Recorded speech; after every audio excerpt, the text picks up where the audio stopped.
एक समय की बात है, किसी एक राज्य में हरिशंकर नाम का राजा राज करता था। उस राजा के 3 बेटे थे। उसकी ख्वाहिश थी कि वह उसका सबसे काबिल बेटा उसकी राजगद्दी संभाले, लेकिन वह इस बात लेकर संशय में था कि तीनों में से किसे वह अपना राजपाट सौंपे। एक दिन राजा को एक तरकीब सूझी। उसने उसी समय अपने तीनों बेटों को बुलाया और कहा, बेटे, आज मैं तुम सब से एक सवाल पूछता हूँ। अगर तुम लोगों के सामने एक गुनहगार खड़ा हो तो तुम उसके साथ क्या करोगे? इस पर राजा के पहले बेटे ने कहा, उस अपराधी को सजाए मौत दी जानी चाहिए। उद्धरण चिन्ह। वहीं दूसरे बेटे ने कहा, गुनहगार को कालकोठरी में बांध देना चाहिए। उद्धरण चिन्ह। जबकि तीसरे बेटे ने कहा, पिताजी, हमें उसे सजा देने से पहले इस बात की जांच करनी चाहिए कि उसने सही में अपराध किया है या नहीं। इस पर राजा के तीसरे बेटे ने सभी को एक कहानी सुनाई। एक राजा था जिसके पास एक बुद्धिमान तोता था। एक बार उस तोता ने महाराज से कहा, मुझे अपने माता और पिताजी के पास जाना है। राजा ने उसकी बात नहीं मानी, लेकिन तोता ने हार नहीं मानी। वह लगातार महाराज से जिद करने लगा कि मुझे माता पिता के पास जाने दें। अंत में राजा ने तोता की बात मान ली और कहा, ठीक है, तुम अपने माता पिता से मिलकर आओ, लेकिन वहां ज्यादा दिन नहीं रुकना। राजा ने तोता को केवल 5 दिन की अनुमति दी और कहा, तुम 5 दिन में अपने परिवार वालों से मिलकर लौट आना। इसके बाद तोता 5 दिन के लिए अपने माता पिता के पास चला गया।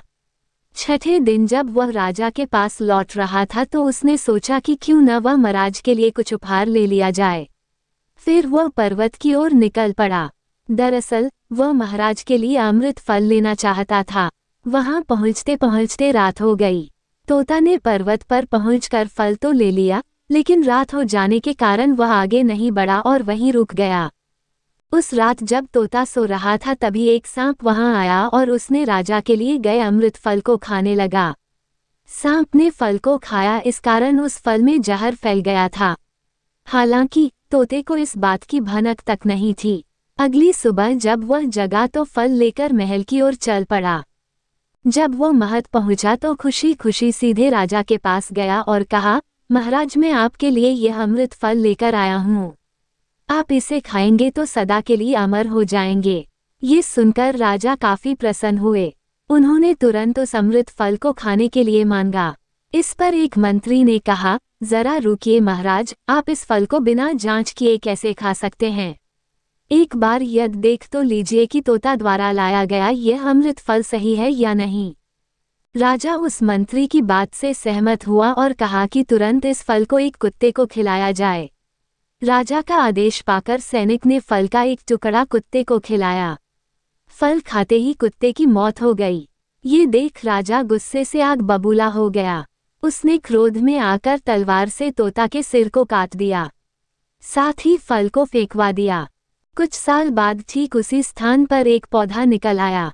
ये देख राजा को लगा कि यह उसी जहरीले फल का पौधा है। उसने सभी को आदेश दिया कि उस पेड़ का फल कोई नहीं खाएगा। कुछ दिन बाद एक वृद्ध व्यक्ति उस पेड़ के नीचे आराम करने के लिए रुका। उसे भूख भी काफी जोर से लगी थी। उसने उसी पेड़ से फल तोड़ा और खाने लगा। फल खाने के बाद वह बूढ़ा व्यक्ति एकदम से जवान हो गया। राज ने जब ये देखा तो वह आश्चर्यचकित रह गया। उसे समझ आ गया कि वह फल जहरीला नहीं था। उससे बहुत बड़ी गलती हो गई। उसने बिना सच्चाई जाने तोता को मार दिया। इसे लेकर उसे काफी पछतावा भी हुआ।